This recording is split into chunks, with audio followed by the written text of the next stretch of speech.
scrutiny of the alleged references to Muhammad in the Bible as a prophet, they absolutely have no relation to the Prophet of Muhammad, nor prophesy his coming. Muhammad is not mentioned in the Old Testament. Muhammad is not mentioned anywhere from Genesis to Revelation. Muhammad is God's true messenger. That's a joke.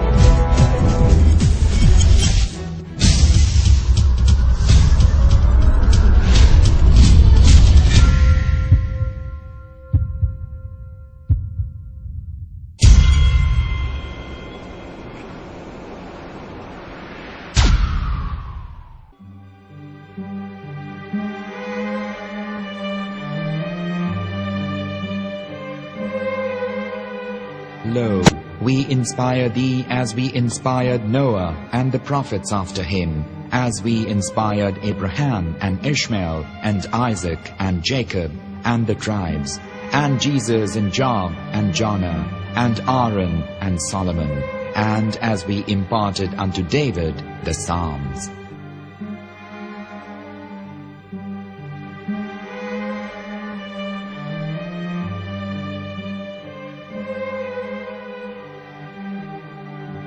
The verse we've just heard is from chapter 4 of the Quran. In the verse, God is affirming to humanity that Muhammad is indeed the recipient of a divine guidance, just as Noah, Abraham, and the rest of the prophets. However, some Christians and Jews today don't believe that Muhammad was a prophet and the covenant that God made with Abraham.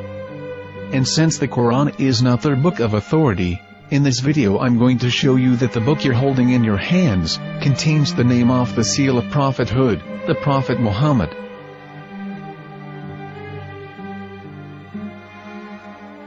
As known, the Old Testament was preserved in the Hebrew language. In the 5th chapter of the Shir HaShirim, which is one of the 5 Megillat or sacred scrolls that are part of the Hebrew Bible, or for short the Song of Solomon, as Christians know it today. That chapter is discussing someone. Jews will say it is discussing Solomon, while Christians will say it is discussing Jesus. Considering this is the Songs of Solomon, it would seem logical that it is discussing Solomon.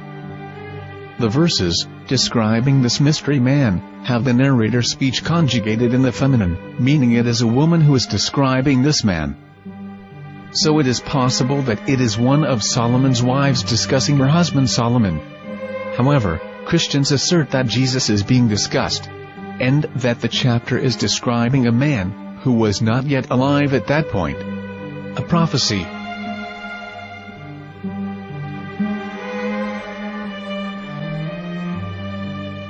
In reading the English translation of Song of Songs 5:16, it finishes the description by saying, "He is altogether lovely," but what most people don't know is that the name of that man was given in the original Megillat.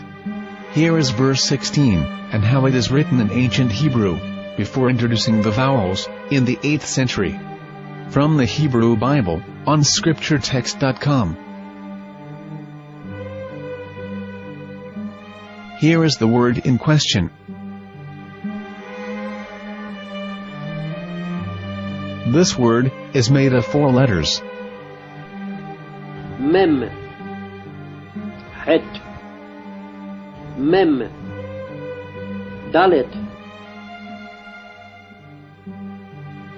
Now when reading the word as it is written in its original form, with no vowels, it can be read as Muhammad, which is the name of the Muslim prophet, or as Mamad with no A after the H.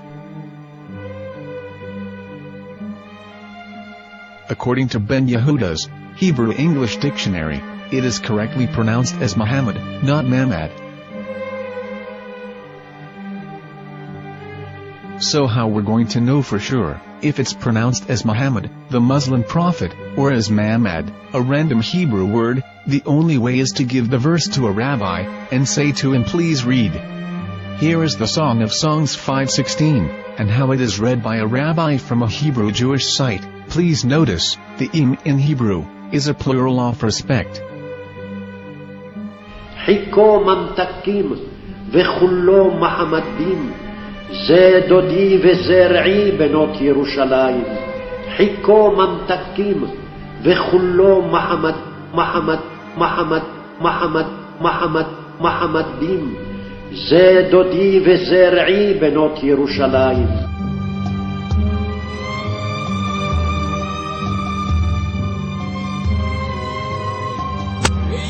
Coming out from the darkness, there are no other gods but gods, and Muhammad is his messenger.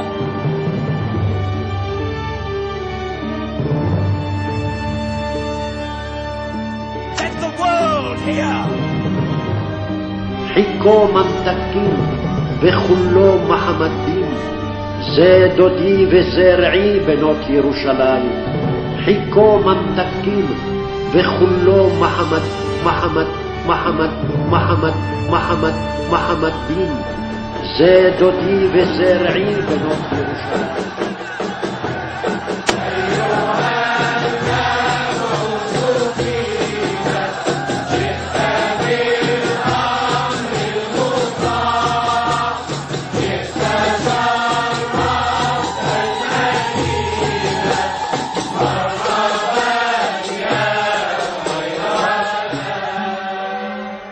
Here is the famous SDL translation tool, which includes a professional human translation as well as an online translation. We're going to copy our Hebrew word of the Song of Songs directly from the Jewish site. It's the same site where you can hear the rabbi reading the verse in Hebrew. All links are in the description. So, we're going to copy the word and paste it and ask, please translate. Are they going to translate the meaning of the name of that person? As the Bible translators did. Which is the praised and the lovely one, or are they going to keep the name as it is? Well, see it yourself. Here is the World Lingo translator. The result is the same. It's Muhammad. You have no right. You have no right to translate names of people. Anybody. Your name should be retained. Mr. Black is Mr. Black, though he's white. You have no right to translate names of people. But they have been doing that. Muhammad they translated as altogether lovely. But the word Muhammad is there in the Hebrew language. The word Muhammad is there in the Hebrew language.